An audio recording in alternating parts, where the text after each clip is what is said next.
I am the Tofu Golem. Please enjoy the video. You start immediately by securing the car. Park, handbrake on, engine off. Once done, identify the knob type, threaded, clip-retained, or set screw, because removal differs. Use a rag to protect the shift boot and keep an adjustable wrench, hex key, and flat pick handy. Begin by pulling up gently on the knob to test for a clip. If that fails, look underneath for a small screw. Make sure to note orientation for reinstalling the new knob correctly.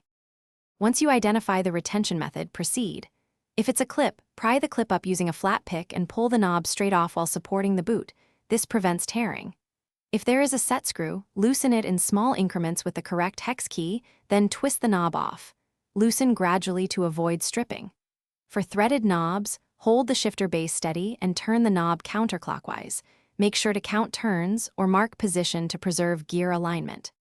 You now install the new knob by aligning it to the original orientation so shift pattern remains correct.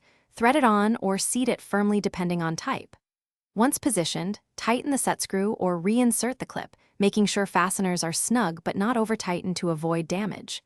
Then test shifting through each gear smoothly. Make sure there's no binding. If the knob wiggles, stop, retighten, or adjust the adapter. If binding persists, check for misalignment. Thanks for watching. Consider subscribing if we helped you today.